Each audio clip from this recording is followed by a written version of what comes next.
Hi friends, ഇന്നത്തെ budget പൊതുവെ മാർക്കറ്റിൽ വളരെ നിരാശാജനകമായൊരു പ്രകടനമാണ് നമുക്ക് കാണാൻ കഴിഞ്ഞത്. ബുള്ളും ബിയേഴ്സും തമ്മിൽ ഒരു തീരുമാനമെടുക്കാൻ പറ്റാത്തൊരവസ്ഥയിൽ ഒരു ഫ്ലാറ്റ് ആയിട്ടുള്ള ക്ലോസിംഗ് ആണ് നമുക്ക് നിഫ്റ്റിയിൽ കാണാൻ കഴിഞ്ഞത്. അപ്പോൾ ഇങ്ങനെ വരാനുള്ളൊരു കാരണം ഈ ബഡ്ജറ്റിനെ കുറിച്ച് വലിയൊരു എക്സ്പെക്റ്റേഷൻ മാർക്കറ്റ് വെച്ച് പുലർത്തിയിരുന്നു. എന്നാൽ ആ എക്സ്പെക്റ്റേഷന് ആനുപാതികമായിട്ടുള്ള പ്രഖ്യാപനങ്ങളൊന്നും ബജറ്റിൽ വരാതിരുന്നത് പൊതുവെ ഈ ബഡ്ജറ്റിനെ പോസിറ്റീവായി കണ്ട ഇൻവെസ്റ്റേഴ്സിന് വലിയ നിരാശ ഉണ്ടാക്കിയിട്ടുണ്ട്. അപ്പോൾ നമ്മളൊരു സെക്ടർ എടുത്ത് നോക്കുകയാണെങ്കിൽ ഇപ്പോൾ റെയിൽവേ സെക്ടർ വലിയ പ്രതീക്ഷയായിരുന്നു ഉണ്ടായിരുന്നത്. വൻതോതിലുള്ളൊരു കാപ്പക്സ് വർധനവുണ്ടാവും എന്നാണ് പ്രതീക്ഷ. അതായത് കപ്പാസിറ്റി എക്സ്പാൻഷന് വേണ്ടി വലിയൊരു അലോക്കേഷൻ ബഡ്ജറ്റിൽ ഉണ്ടാകുമെന്നാണ് എല്ലാവരും പ്രതീക്ഷിച്ചത്. കാരണം കഴിഞ്ഞ വർഷം റെയിൽവേ ബഡ്ജറ്റിൻ്റെ അലോക്കേഷൻ എത്രയാണോ അതിനേക്കാൾ 25% ഒരു വർധനമാണ് മാർക്കറ്റ് പ്രതീക്ഷിച്ചത്. ഇനി ഏറ്റവും കുറഞ്ഞാൽ 10% ഒരു കാപ്പക്സ് വർധന ഉണ്ടാവുമെന്ന് പ്രതീക്ഷിച്ചിരുന്നു. എന്നാൽ ആ പ്രതീക്ഷയ്ക്ക് അസ്ഥാനത്താക്കിക്കൊണ്ട് വെറും 5% ഒരു കപ്പാസിറ്റി എക്സ്പാൻഷൻ വർധനവ് മാത്രമാണ് ഫൈനാൻസ് മിനിസ്റ്റർ പ്രഖ്യാപിച്ചത്. അപ്പോൾ ഇത് പൊതുവെ റെയിൽവേ സ്റ്റോക്കുകളിൽ ഒരു നിരാശ ഉണ്ടാക്കിയിട്ടുണ്ടായിരുന്നു. കഴിഞ്ഞ വർഷത്തെ റെയിൽവേ അലോക്കേഷൻ 2,40,000 കോടിയായിരുന്നു. ആ 2,40,000 25% വർദ്ധിച്ചിരുന്നുവെങ്കിൽ 3 ലക്ഷത്തിൻ്റെ ഒരു അലോക്കേഷനായിരുന്നു ബഡ്ജറ്റിൽ ഉണ്ടാവുക. എന്നാൽ അത് 10% വർദ്ധിച്ചിരുന്നെങ്കിൽ 2,64,000 ബഡ്ജറ്റിൽ വരുമായിരുന്നു. എന്നാൽ വന്നത് വെറും 2,55,000 മാത്രമാണ്. അതായത് 5% വർധനവ് മാത്രമാണ് നമുക്ക് കാണാൻ കഴിയുന്നത്. പ്രത്യേകിച്ച് ഈ റെയിൽവേ ഇൻഫ്രാസ്ട്രക്ചർ മേഖലയിൽ വലിയ പ്രഖ്യാപനങ്ങൾ വരാത്തതിനാൽ പൊതുവെ ഒരു നിരാശ ഉണ്ടായിട്ടുണ്ട്. അത് നമുക്ക് ആ സ്റ്റോക്കുകളിൽ തന്നെ കാണാൻ കഴിയും. IRFCയിൽ 2.71% ഒരു കറക്ഷൻ ഉണ്ടായി. അതുപോലെ ഇർക്കോൺ ഇൻ്റർനാഷണൽ 3.69% കറക്ഷൻ ഉണ്ടായി. അതുപോലെ rail Vikas Nigam limited RVNL എന്ന സ്റ്റോക്കിൽ 3.49% ഒരു കറക്ഷൻ ഉണ്ടായി. അതുപോലെ റെയിൽടെൽ 3.78% ഒരു ഡൗണിലേക്ക് പോയി. IRCTC ആണെങ്കിൽ വലിയ തോതിൽ കറക്റ്റ് ചെയ്തിട്ടില്ലെങ്കിൽ ഒരു 1.3% ഡൗൺ ആണ്. അതുപോലെ റൈറ്റ്സ് എന്ന് പറയുന്നത് വലിയ തോതിൽ കറക്റ്റ് ചെയ്തു 5.42%. അപ്പോൾ ഈ ഒരു വലിയൊരു തകർച്ചയൊന്നും മാർക്കറ്റിൽ ഉണ്ടായിട്ടില്ല. ലോവർ സർക്യൂട്ടിലൊന്നും പോയിട്ടില്ല. അതിൻ്റെ ഒരു പ്രധാനപ്പെട്ട കാരണം വലിയ ബിഗ് ഇൻവെസ്റ്റേഴ്സൊന്നും വൻതോതിൽ ഈ സ്റ്റോക്കിൽ നിന്ന് പിന്മാറിയിട്ടില്ല. അപ്പോൾ അതിൻ്റെ അർത്ഥം പ്രതീക്ഷകൾ അസ്തമിച്ചിട്ടില്ല എന്നാണ്. റെയിൽവേ സ്റ്റോക്കുകളിൽ എന്തായാലും ഗ്രോത്ത് ഉണ്ടാവുമെന്ന് തന്നെയാണുള്ള പ്രതീക്ഷ. കാരണം ഇൻ്റർനാഷണൽ കോറിഡോറിനെ കുറിച്ച്, അതായത് നമ്മുടെ ഇസ്രായേൽ ആ പശ്ചിമേഷ്യൻ മേഖലയിൽ കൂടെ പോകുന്ന ഇന്ത്യയുടെ വലിയൊരു ഇൻ്റർനാഷണൽ പ്രൊജക്റ്റ് ഉണ്ടല്ലോ, ആ പ്രൊജക്റ്റിനെ കുറിച്ചുള്ള ഒരു പരാമർശം ഇവിടെ നടത്തിയിട്ടുണ്ട്.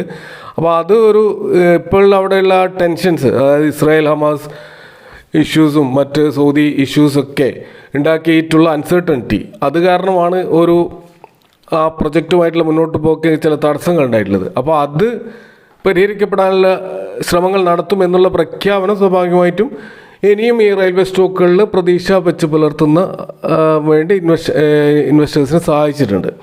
പിന്നെ മറ്റൊരു പ്രഖ്യാപനം വന്നത് റെയിൽവേയുടെ ഈ വന്ദേ ഭാരത് കോച്ചുകളിലേക്ക് അപ്ഗ്രേഡ് ചെയ്യാനുള്ള തീരുമാനമാണ്.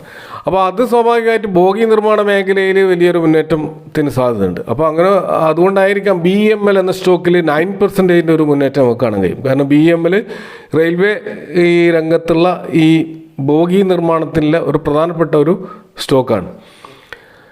എന്നാൽ നമ്മൾ ശ്രദ്ധിക്കേണ്ട മറ്റൊരു കാര്യം, ഇതേപോലെ ബോഗികൾ നിർമ്മിക്കുന്ന തിത്തകാർ റെയിൽ, അതുപോലെ ടെക്സ്മാക്കോ റെയിൽ, ജൂപ്പിറ്റർ വാഗൺ എന്നീ സ്റ്റോക്കുകളിൽ ഈ മുന്നേറ്റം നമുക്ക് കാണാൻ കഴിയുന്നില്ല. അപ്പോൾ ഇവിടെ മനസ്സിലാക്കേണ്ട ഒരു കാര്യം, ഈ PSU കമ്പനികളിൽ ആണ് കൂടുതൽ ഇൻവെസ്റ്റേഴ്സ് ഫോക്കസ് ചെയ്യുന്നത്. ഇപ്പോൾ റെയിൽവേയുമായി ബന്ധപ്പെട്ട് ചരക്ക് നീക്കവുമായി ബന്ധപ്പെട്ട് വന്ന മറ്റൊരു ന്യൂസ് ഉണ്ടായിരുന്നു. അതായത് 3 കോറിഡോറുകൾ സിമെൻറ്റ് അതേപോലെയുള്ള ഈ പോർട്ടുകളിൽ നിന്നുള്ള ചരക്ക് നീക്കവുമായി ബന്ധപ്പെട്ട് കണ്ടെയ്നേഴ്സിൻ്റെ മൂവ്മെൻറ്റ് സ്മൂത്തായിട്ടുള്ള റെയിൽവേ ഇടനാഴികൾ നിർമ്മിക്കാനുള്ള തീരുമാനം. അപ്പോൾ അത് സ്വാഭാവികമായിട്ട് കണ്ടെയ്നർ കോർപ്പറേഷൻ പോലെയുള്ള ചരക്ക് നീക്കത്തിൻ്റെ ഇന്ത്യയിലെ ഒരു മൊണോപ്പൊളി ആയിട്ടുള്ള കണ്ടെയ്നർ കോർപ്പറേഷന് അത് ഒരു PSU കമ്പനിയാണ്. അതിന് വലിയ പ്രതീക്ഷ നൽകിയിട്ട് ആ സ്റ്റോക്കിൽ നല്ലൊരു കുതിപ്പ് നമുക്ക് കാണാൻ കഴിയുന്നുണ്ട്. ഇനി മറ്റൊരു വലിയ പ്രഖ്യാപനം ബജറ്റിൽ വന്നത് ഹൗസിംഗ് ഡെവലപ്മെൻറ്റുമായി ബന്ധപ്പെട്ടാണ്. അതായത് പാവപ്പെട്ടവർക്ക് വലിയ തോതിലുള്ള പാർപ്പിട സൗകര്യങ്ങൾ ഒരുക്കാനുള്ള ഒരു വലിയ പ്രഖ്യാപനം വന്നിട്ടുണ്ട്.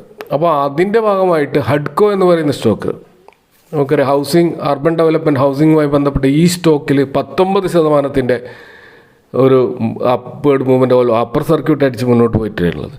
കൂടാതെ PNB ഹൗസിംഗ് പോലെയുള്ള ചെറിയ കമ്പനികൾ, അതുപോലെ ആവാസ് ഫൈനാൻസിയേഴ്സ്, അതുപോലെ കാൻഫിൻ ഹോംസ് തുടങ്ങിയ സ്റ്റോക്കുകളിലും ഇതിൻ്റെ ഒരു അലയൊലി നമുക്ക് കാണാൻ കഴിയും. അവിടെയും ഒരു മുന്നേറ്റം ചെറിയ തോതിൽ പ്രകടമാണ്. ഇനി കാർഷിക രംഗത്തുള്ള ചെറിയ പ്രഖ്യാപനം കാരണം വലിയൊരു മുന്നേറ്റമൊന്നും നമുക്കാണെങ്കിലും കോറോമാൻഡലിൽ ഒരു നേരിയ മുന്നേറ്റമുണ്ട്. അതേപോലെ സദേൺ പെട്രോ കെമിക്കൽസിൽ സ്റ്റോക്കിൽ കുറച്ചൊരു നല്ലൊരു മുന്നേറ്റവും നമുക്ക് കാണാൻ കഴിയുന്നുണ്ട്. ഇനി ടൂറിസം രംഗത്ത് വന്നിട്ടുള്ള ഒരു പ്രഖ്യാപനം കാരണം ടൂറിസം ഫൈനാൻസ് കോർപ്പറേഷൻ എന്ന് പറയുന്ന ഒരു PSU കമ്പനിയുണ്ട്. വലിയ തോതിൽ അണ്ടർ വാല്യൂഡായി കിടന്ന ഒരു സ്റ്റോക്കാണ്. ആ സ്റ്റോക്കിൽ ഇപ്പോൾ വലിയൊരു മുന്നേറ്റം നമുക്ക് കാണാൻ കഴിയുന്നുണ്ട്.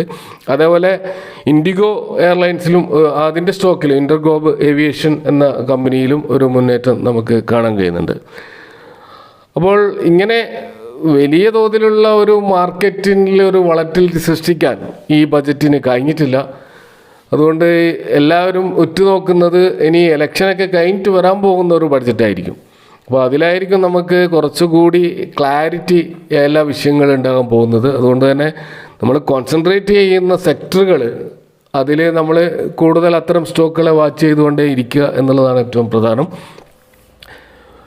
കൂടാതെ ഈ ബജറ്റിൽ വലിയ തോതിൽ എല്ലാവരും പ്രതീക്ഷിച്ച റൂറൽ എക്കണോമി ശക്തിപ്പെടുത്താനുള്ള ശ്രമങ്ങൾ, അതുപോലെ ചെറുകിട വ്യവസായങ്ങളെ പ്രോത്സാഹിപ്പിക്കാൻ ശ്രമം, അതൊന്നും കാര്യമായിട്ടുള്ള പ്രഖ്യാപനങ്ങളൊന്നും ഈ ബഡ്ജറ്റിൽ നമുക്ക് കാണാൻ കഴിയില്ല. അതുകൊണ്ട് തന്നെ ഓവറോൾ ബഡ്ജറ്റ് വലിയ ഒറ്റ വാക്കിൽ പറയുകയാണെങ്കിൽ അത് ഡിസപ്പോയിൻറ്റ് ചെയ്തു എന്ന് തന്നെയാണ് പറയാൻ കഴിയുക.